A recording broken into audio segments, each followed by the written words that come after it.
Here are the equipments needed for this experiment. We have a breadboard here, and then we need this power supply module. This is a power supply adapter.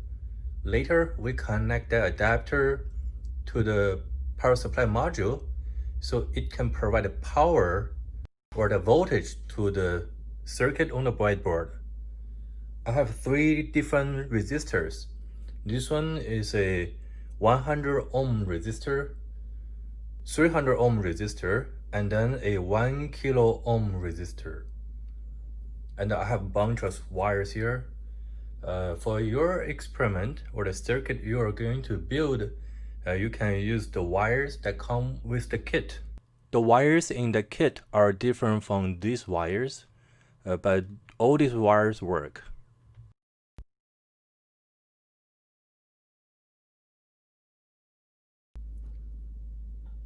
Now let's take a look at how to connect this power supply module to this breadboard. First, let's get familiar with this breadboard. If you look at the breadboard, there's a middle gap. There's a gap in the middle. This gap separates the board to 2 sides, one on the top, the other one on the bottom. So this side and that side are completely separated. There's no connection between that side to this side. Let's take a look at this side of the breadboard. Let's say we just pick one column of holes. This column, or that one, here it is column 15. There are 5 holes. All these 5 holes connect together. How about let's look at the other one, maybe column 16. This 1, 2, 3, 4, 5 holes connect together in line 16. Same as line 17, 18, 19, all these columns. As long as those holes are in one column, one line, such as here 1, 2, 3, 4, 5, they connect together. So which means if you want to build a circuit that has 2 connected resistors, one leg of that resistor connect to here, and a leg of the second resistor connect to here. This way both resistors connect together. They are connected in series. Now let's look at these rails and that one. Here we have 5 holes in this line and then 5 holes in this line. The entire line, the holes of entire line connect together. It is also true for the second line. The holes in the entire line connect together. Same as on this side. All the holes on the same line connect together, and the same as the last line, all the holes connect together. That means if you connect a resistor, maybe here, another resistor connect there, these 2 resistors connect together. Unless for certain board, in the middle of the rail, this gap is wider than other gaps. So if that's the case, that gap separates 2 parts, 2 sides. But if you look at our breadboard, this gap in the center, its width is same as the width of other gaps. So all the holes connect together.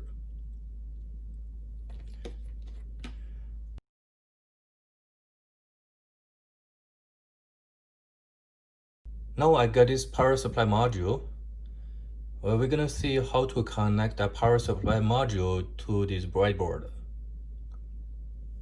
If we look at this power supply module, there are lots of pins.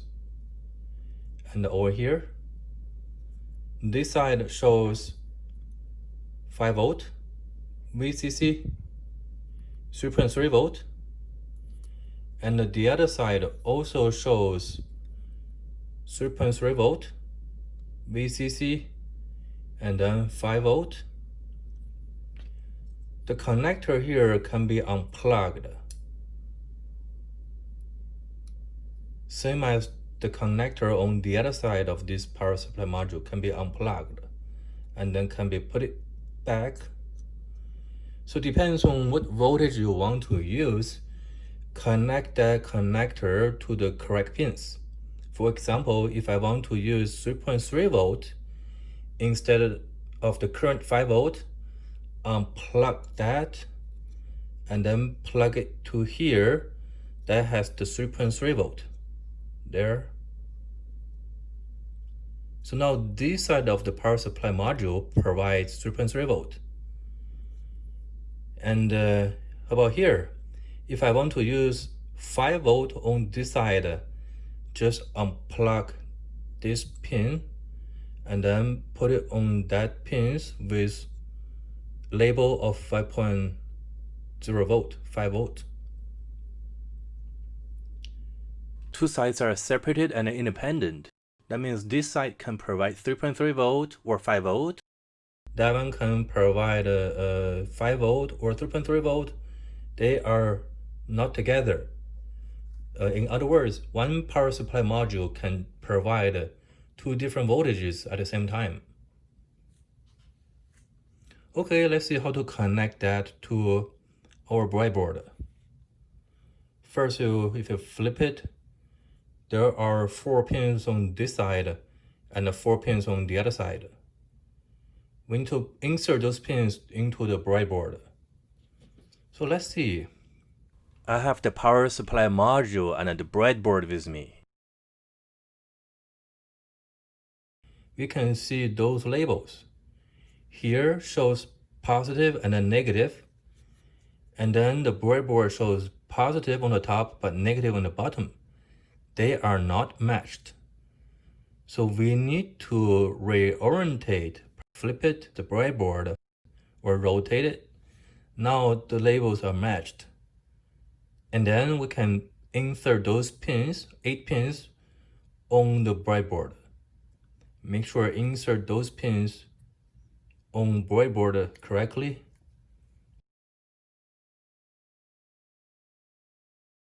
Now this power supply module is connected to the breadboard and is ready to go. Next step is to connect this power supply adapter to the outlet, and this connector connect to there.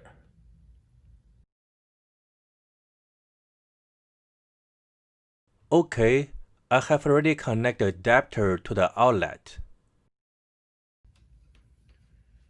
So here, the other side of the power supply adapter connect to the power source already. So now I just insert this header to that port. As soon as I connect the header to the port, this power supply module has power. Currently, this LED is on. In case the LED is not on, just press this button, push the button. So if I push once, turn this off, push one more time, turn that on.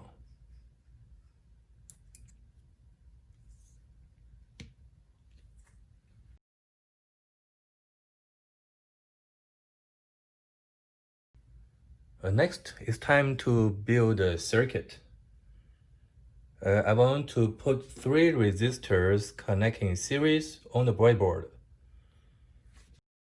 I take one resistor, that one, that 100 ohm resistor, maybe one pin connect to a random place, maybe hole at line 20. There. The other leg connect to the hole on different line. Maybe there, just randomly select a hole. It doesn't need to be here. It can be different hole at different line. So now we have a resistor connected.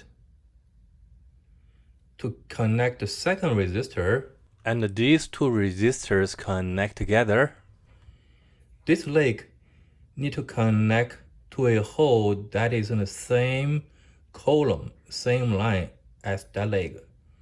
So maybe I choose here, there. The other side of the resistor connect to different hole in different line, different column. So now both resistors connect together. And now I connect the third 1K ohm resistor. This side, this leg, make sure connect to a hole in the same line. This time I try here.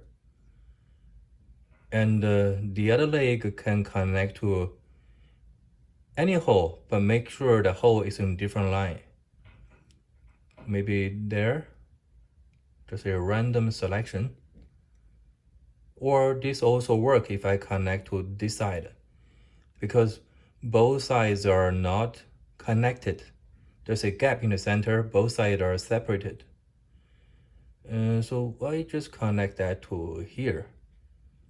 This side is closer to these rails because I want to use these rails only, not the other side, even though I can, but I just choose one side for this experiment. The wires I'm using are different from the wires in your lab kit. I need to do some extra work, such as to trim the wires or bend those wires before connecting them to the circuit. However, it's worth it. Using these wires is the professional way to build a circuit. Keep in mind that we always need to follow the convention to wire circuits.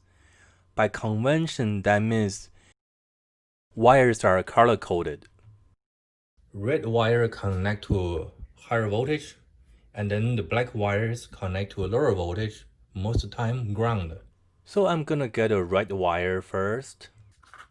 This, just grab a piece of wire and then cut it. Maybe there. And I use this trimmer to trim a small piece off.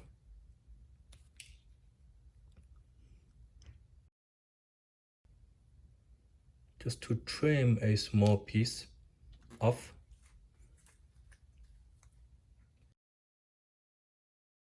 And now place this wire on the breadboard. So I would bend this side, bend it, and then bend the other side of the wire to place this on the board. So let's see, this is positive. So one side of this wire need to connect to positive, maybe there.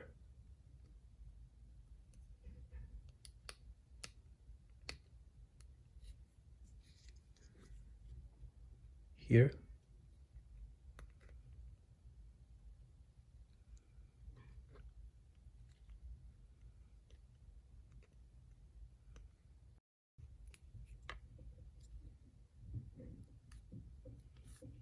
Now this wire is inserted. However, there's a problem. The problem is this one. This leg of the resistor and this wire are not connected.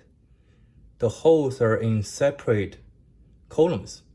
So to fix it, I can just lift the leg and then insert to that hole. So now the voltage connect to here, connect to that resistor, and then connect to that one. Now we need to get a piece of black wire.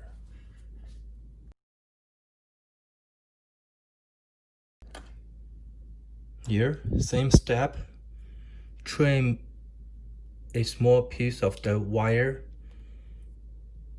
and then trim off the wire's jacket. This off.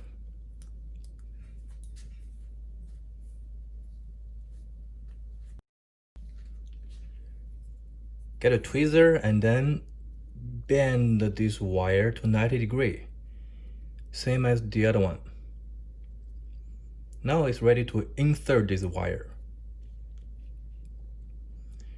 If you look at there and here, right, this connect together. The other side connect to the blue line, which is ground. Now here we build this closed circuit. This terminal provide voltage to here, enter to that side, and then connect to that resistor, the 1K ohm resistor, and then it go back to ground. This is a closed loop. One more thing, let's check the voltage. Here, this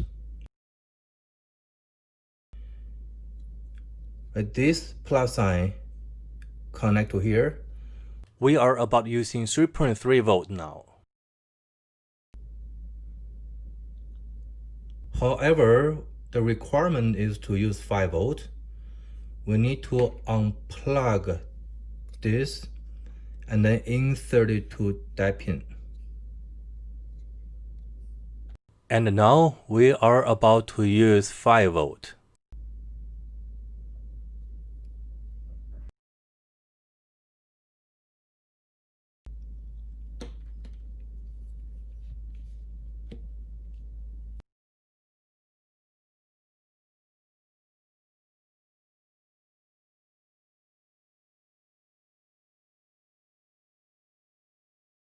Next, bring the multimeter so we can use it to measure voltage.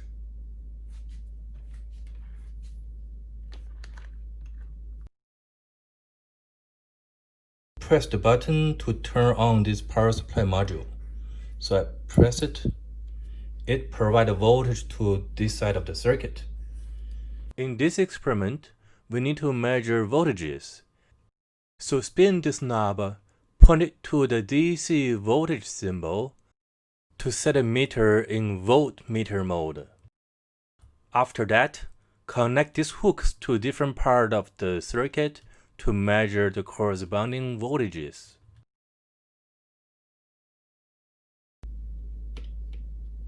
If you look at figure 1, in the experiment's instruction, there are 3 resistors and 4 points. So here we have 3 resistors, R1, R2, and R3. This is the 5 volt, the voltage connect to the source. The other side connect to ground. So the point between the voltage source 5 volt and that first resistor, this is point A. Point B is between first and the second resistor, point B. This is point C, and then point D is between the last resistor and the ground, point D. The first step is to find the voltage VA. This is A, so we need to measure the voltage at here. I get this hook connect to that side.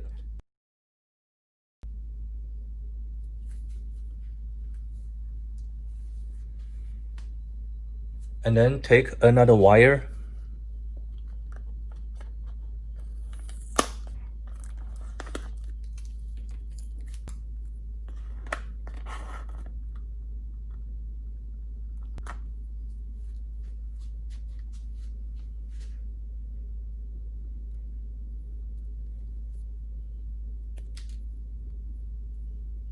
This wire is only used for testing, measure voltage.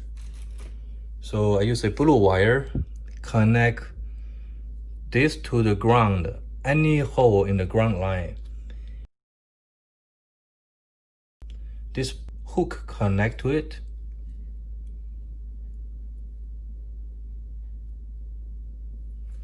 If you look at the reading, it changes to 4.977 volt. And now we are ready to measure point B. Point B is here. So we connect to there, either this leg or the other leg. The voltage changed to 4.611 volt. And then measure point C, which is here. It changed to 3.531 volt. And at the end, measure the voltage at point D. At point D is almost 0 volt, it's 0.002 volt.